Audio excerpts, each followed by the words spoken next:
Yes, you have a Zippy from Manhattan. Zippy in Manhattan. What a wonderful ring that has to it. Go ahead, Zippy.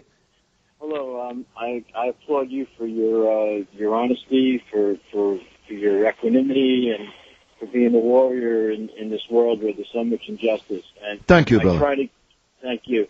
And last week I just wanted to go into something. It kind of touches on Egypt and about this kind of America. In America, I mean, it's pretty obvious that the Europeans came here and they destroyed the American Indian culture. And it was a culture, and I'm sure it had a lot of depth to it. And I mean, it still exists, but it's pretty much, the American Indians were pretty much annihilated. Yeah. That's a known thing. And getting into annihilation of culture, in Tunisia, where the man set himself on fire, and they said that was the instigation for the Arab Spring. Yep. That was one man who set himself on fire, who did something, and it caused this thing, and it's a shame the way it's turning out. It's really a shame. You touched on that. So my thing is this. It's about the Tibet situation. There have been like over 35 self-immolations of Tibetans. Now, it's not like they're going, we want food. They're basically, upset about their culture being destroyed and about being forced to speak Chinese or whatever it is that's going on there. And it's also probably about food. But let's just say that a lot of it has to do with their culture. And part of the Buddhist culture is that it's detachment from the body, or the body as a non-self. And as a bodhisattva, it sounds like a horrible thing, suicide, but it's not actually a suicide. It's actually giving up one's body, which they consider empty, and will go into the next, phase of whatever the spirit goes, to as a protest. And yet, 35 self-immolations, and I see it in the Times once in a while, but it's like, obviously, it must be a really horrible situation in Tibet. Yet one person in Tunisia, does this thing, and there's a whole revolution. And yet, I think it's drastic. I think it's a little bit like out there, and I don't think anything is going to change until the Chinese people say, stand up to their own rights. And at that point, maybe, something will happen with the CCP, which I call the Communist Mafia Party. In either case, I just would like you to comment on that, and that's basically, what I called.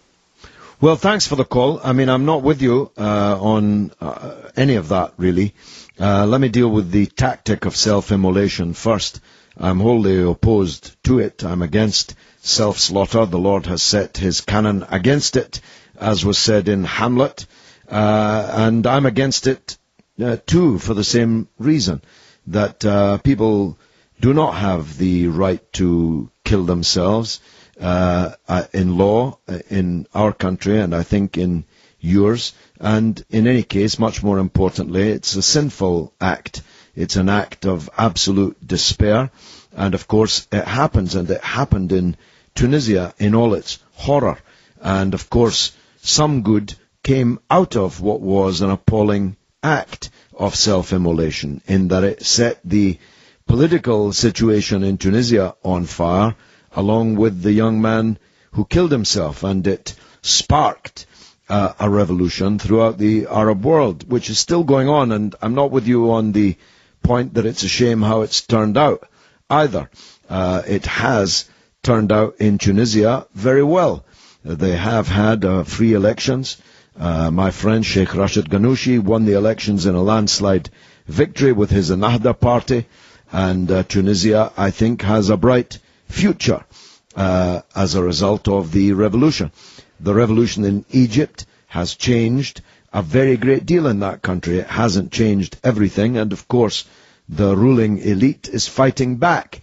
And in other countries, the attempt has been made to hijack these revolutions by the crusader powers, your own, my own, and others. But I don't believe that will succeed in the medium term either. I think that things will never be the same in the Arab world as a result of these revolutions, and that in the medium and long term, everything will be better for the 350 million Arabs who have been living under Western-sponsored dictatorship, almost all of them, for the best part of 100 years, maybe slightly more than that in one or two cases. So I'm not with you on that. But lastly, I'm definitely not with you on the subject of Tibet. I believe that Tibet is part of China, that it's always been part of China, and that the Dalai Lama, whose devotees these suicide victims are, is a man who regards himself openly, describes himself openly as a demigod. I have no real empathy with people who think themselves gods. I think there's only one God, and God is God, and no man is a god, let alone the Dalai Lama. I don't believe that the followers of the Dalai Lama are acting in the interests of the people of Tibet. The people of Tibet are not forced to speak Chinese. They are not forced to abandon their culture, their religion, their language. And China is a great country. And the United States is expending a great deal of effort and money into trying to divide China and trying to find a gap in its armor into which they can insert levers to weaken and dislocate China, because it's the overarching foreign policy priority of the United States to check the rise of China, to try and weaken China. And I, for one, will not go along with that. I believe that the Chinese Communist Party, which has lifted more people out of poverty than any regime, any system ever in the history of humankind, deserves credit for having done so. That's not to say there are not improvements, reforms, changes could and should be made in China, as I'm sure they will be in time. But I think if every country in the third world was run by a government as good as the government of the People's Republic of China, then they'd be a lot better off for it. That's my view, Zippy. Sorry it doesn't concur with yours. Aoife, do we have a sixth call? Yes, you do. You have Buffalo, New York. Ron in Buffalo. Go ahead, sir. Okay, a couple of things that you have said over the past few years, and I should say past few weeks, and one of them is the seeming support I gather for the Chinese government, because in the United States, at least in the left, such as it is here, we believe that the American corporations have used what amounts to Chinese slave labor in order to suppress wages in the United States, and that the Chinese government is rather corrupt and authoritarian. And I thought I heard you say a couple of weeks ago that you believe that the Chinese government has done a good job, or somehow another. We want to comment on that. Well, I absolutely believe that the Chinese government has done a good job. The Chinese government has lifted more people out of absolute poverty than any government, any regime ever in the period of charted human history. So I don't think anybody who looks at the rising, burgeoning power and wealth of China could deny that its government has done a good job. By 2020, which is only 8 years away, China will be the most powerful country in the whole world. And only 50 years ago, 60 years ago, China was, you talk about slave labor, China was literally awash with bonded labor and bound feet, and was subject to repeated national humiliation at the hands of the colonial powers. So, frankly, anyone who denied that the Chinese government has done a good job would be barking up the wrong tree as well as barking mad. But if you're saying to me that not everything in the garden is rosy in China, of course, that's undoubtedly true. And I think no one knows that more than the government of China. But the power of China is based on the industriousness of its people and the unity, the national unity of its people, and its controlled, centralized economy, where the state has a powerful role in economic development. And I believe that that's the future, not just for countries in what we sometimes disparagingly call the third world, but in the world as a whole. The idea that the state cannot be an actor in the most important thing that governs people's lives, namely the economy, is just absurd from my point of view. Now, is the Chinese government authoritarian? Of course it is. And China comes out of a vast revolution, comes out in the last 60 years in the most populous country on the earth from a revolution. and it still maintains many of these revolutionary traditions and forms and structures. But over time, I believe that democracy and liberty will grow in China alongside this economic prosperity, and I support that absolutely. And on your penultimate point, I think, about America losing jobs to China, well, that's the American government's responsibility, not China's. If you want to have a government that exports your labor and your productivity abroad, that's up to you. But you can hardly blame the country to which it's exported. So it's an American problem, this, not a Chinese problem. Tell me what you think.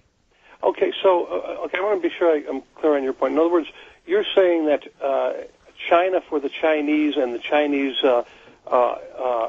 the growth of Chinese economic power is what you're talking about. You're not talking about, in other words, you were not trying to say that Chinese civil rights or human rights record or that is somehow something to be admired.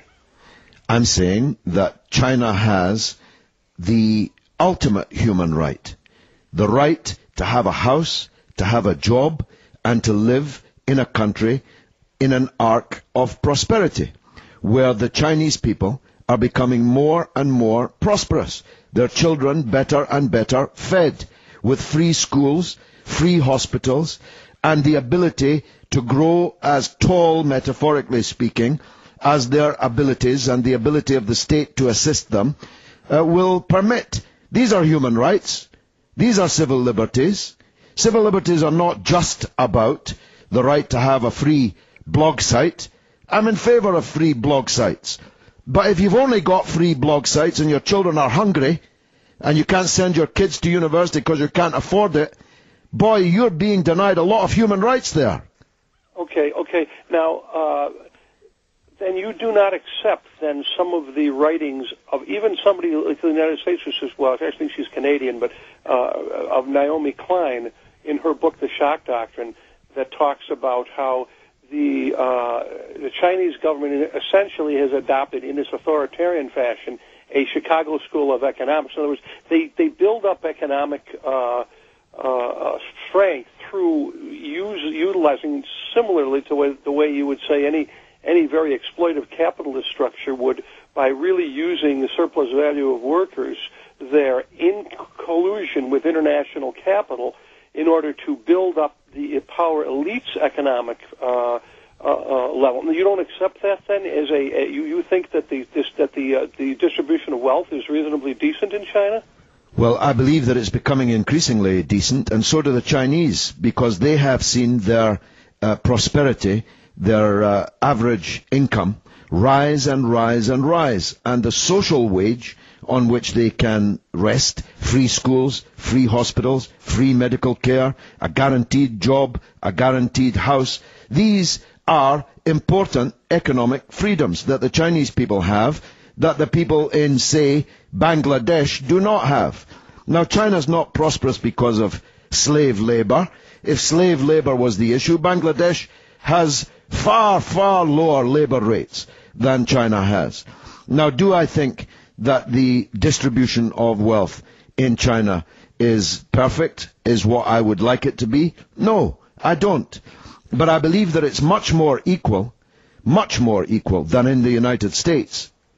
And I don't know if you're aware of this statistic, but in the year 2000, 27 billionaires were identified in China.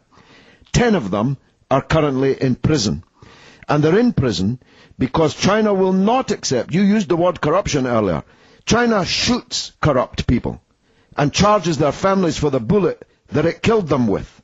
Now, I'm myself against capital punishment, but I don't think somebody in a country like yours or in a country like mine should throw around the words corruption quite so freely, because the corrupt people in your country and in mine are running the country and looting the country. Nobody's shooting them. They're shooting other people.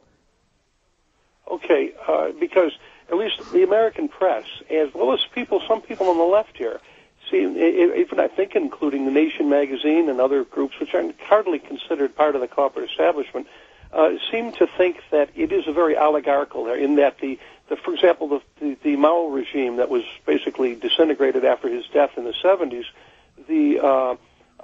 many of the people, the billionaires and the people who are the power wielders, are descendants of that regime who have then just kind of seen the light a little bit and cooperated with global capital in order to set up this system. And so I'm just curious, because I don't know any more than what I read, and so you as a what I would consider someone more expert in this, you served in government and you still are serving in government, you do not accept the idea that that is an oligarchy that is very intransigent and will not change. No, it has some oligarchical features, if we're getting into etymology. It has, but the rulers of China are the Chinese Communist Party, and the Chinese Communist Party has tens of millions of members and is a fully functioning political organization. Right at this moment, there is a major debate as China begins to change its leadership, a major debate going on about exactly these issues that you and I are discussing quite well, if I may say so. There's a major debate about who gets what, how power is shared, how democracy can be enhanced. And it's a real debate amongst the people who will make the decision. Now, I'm perfectly willing to accept that there are many people on the left in the United States who won't accept my characterization of China.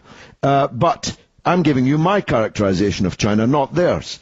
And I've enjoyed talking to you. Thanks very much indeed. This is the mother of all talk shows. This is George Galloway on WBAI.